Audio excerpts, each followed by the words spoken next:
தமிழ் கிச்சனில் சமைச்சிட்ருக்காங்க. சமைக்கும்போது தெரியாமல் கையில் சூடு பட்டுடுச்சு. அப்படியே இப்போ சமைச்சு முடிச்சுட்டு வராங்க. வந்துட்டு அப்படியே காயும் வலிக்கிற மாதிரியே வந்து உட்காடுறாங்க.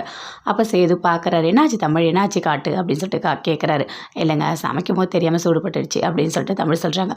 ஓ அப்படியா, காட்டு பார்க்கலாம் அப்படின்னு சொல்லிட்டு பார்க்குறாரு. பார்த்தோடி பயங்கரமாக ஷாக் ஆகுறாரு. என்ன தமிழ் இப்படி சூடு பட்டிருக்கு அப்படின்னு சொல்லிட்டு.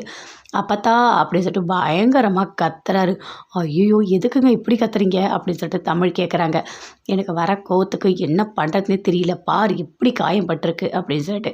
எல்லாருமே வராங்க. வந்தவொடனே பார்க்குறாரு.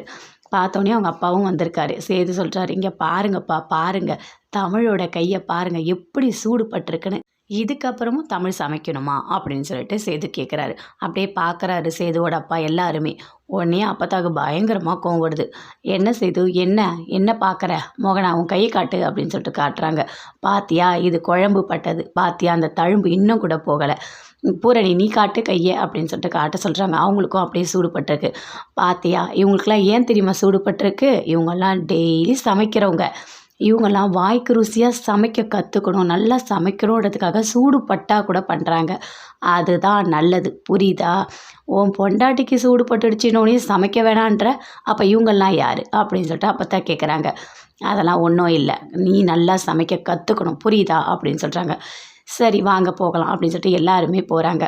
போனவுடனே சேதுவோட அப்பா அவங்க அம்மாவுக்கு அழகாக மருந்துலாம் போடுறாரு காயத்தில். அதே மாதிரி பூரணியோட வீட்டுக்காரரும் காயத்துக்கு மருந்து போடுறாரு. சேது ரூமுக்கு கூட்டிகிட்டு போயிட்டு அவரும் அப்படியே காயத்துக்கு மருந்து போடுறாரு. போடும்போது அப்படியே எரியிற மாதிரி கத்துறாங்க தமிழ். என்ன தமிழ் ரொம்ப வலிக்குதா அப்படின்னு சொல்லிட்டு. இல்லைங்க பரவாயில்ல ஒன்றும் இல்லை அப்படின்னு சொல்லிட்டு தமிழ் சொல்கிறாங்க. எனக்கு தெரியும் உனக்கு ரொம்ப வலிக்கணும் எனக்கு தெரியும் அப்படின்னு சொல்கிறாரு. அப்படியே மருந்து போட்டுகிட்டே இருக்காரு. அப்படியே ரொம்ப ஃபீல் பண்ணி பார்க்குறாரு. அப்படியே ரொம்ப ஒரு மாதிரி கஷ்டமாக பார்க்குறாரு. தமிழ் அப்படியே பார்க்குறாங்க, என்ன இப்படி பார்க்குறாரு அப்படின்னு சொல்லிட்டு. அப்படியே ரொம்ப பயங்கரமாக ஃபீல் பண்ணுறாரு சேது. அப்படியே அமைதியாக இருக்காங்க. தமிழ் கத்தக்கூடாது அப்படின்னு சொல்லிட்டு அமைதியாக கையை காட்டிகிட்டு இருக்காங்க சேதுக்கிட்ட.